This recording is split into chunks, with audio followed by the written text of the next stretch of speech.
Today, we're going to pull back the curtain on a hidden war being fought in Malaysia.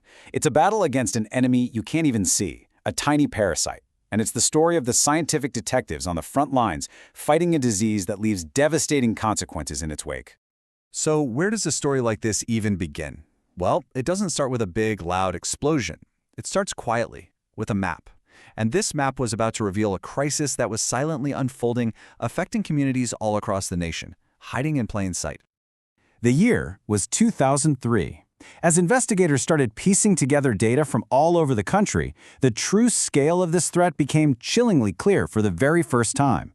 And what they found wasn't some new, sudden outbreak. No, it was a widespread endemic disease that had quietly dug its roots into huge parts of the country. So what was this threat? It has a name, and it's a bit of a mouthful: lymphatic filariasis. But you might know it by its more common and frankly more terrifying name, elephantiasis. It's a truly debilitating parasitic infection that can lead to severe swelling and permanent disability. And we are not talking about a minor issue here. The mapping exercise revealed that over 1 million people, let that number sink in, 1,117,733 to be exact, were living in areas where this disease was a constant threat. That's a staggering number of individuals at risk every single day.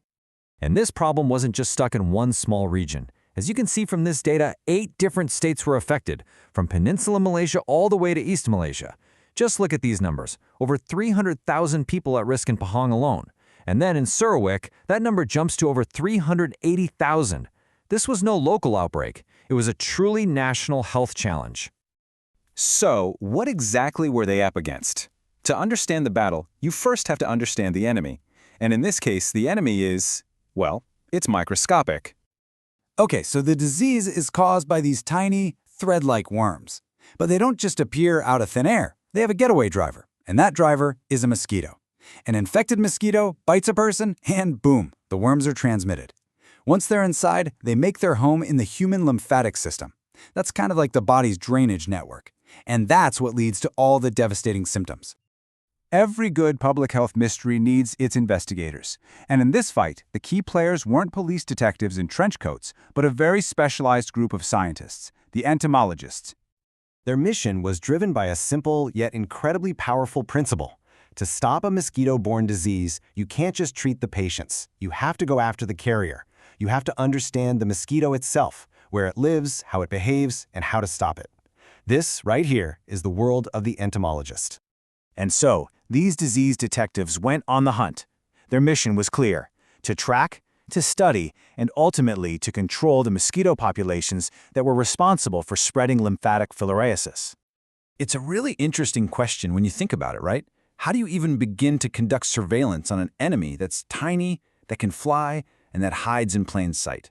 It sounds almost impossible. Well, turns out you need a specialized toolkit. And here's a look inside that toolkit. First, they use some pretty high-tech techniques like molecular xenomonitoring. That's basically a fancy way of saying they do DNA testing on mosquitoes to see if they're carrying the parasite. Then there's the classic on-the-ground work, larva sampling, to find and get rid of breeding grounds. They also trap adult mosquitoes to study them up close. And finally, they run these really important tests called cone bioassays to make sure the insecticides being used are actually effective. And this work? It's a 24-hour operation. At night, when mosquitoes are most active, the teams are out there catching adults, sometimes using methods like the bare leg catch. And yes, that's exactly what it sounds like. A brave volunteer literally uses their own legs as bait to trap the mosquitoes.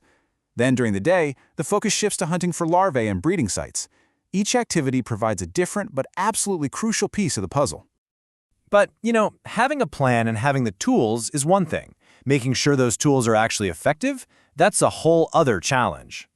A huge part of the entomologist's job is quality control, making sure the weapons in this war are actually working as they should. And this highlights such a critical lesson in public health. You can have the best insecticide in the world, but if your spray equipment is faulty, the entire effort can be for nothing. The small details are, quite literally, everything. And when they did an equipment audit, that's exactly what they found. We're talking clogged nozzles, carbon buildup, dirty parts, even incorrectly mixed insecticide. These might seem like small maintenance issues, but each one could be the difference between a successful campaign and a total failure. This is that meticulous, behind-the-scenes work that saves lives. Because ultimately, all of this scientific work, The mapping, the mosquito hunting, the equipment checks. It's all about one thing: protecting people and protecting communities from this disease. One of the most important tools for personal protection is the long-lasting insecticidal net, or LLIN. This is basically a special bed net treated with an insecticide that gets released slowly over time. It creates this protective shield against mosquito bites that can last for up to 5 years. It's a real game changer. But, and this is a big but, there's a crucial detail that the entomologist needed to communicate. The effectiveness of these nets can be compromised. If a net is washed more than 20 times, the concentration of the insecticide can drop, making it way less effective. And why does this matter? Because a tool is only useful if people know how to use it correctly. So the disease detectives go right into the communities themselves. They don't just hand out nets and leave. No way. They conduct surveys, asking people how they use them. They physically inspect the nets for holes and damage. They even observe what the community is doing at night to see the nets in action. This is how you find out if what you're doing is truly working in the real world, not just in a laboratory. The fight against lymphatic filariasis in Malaysia is just such a powerful story of science, strategy, and pure dedication.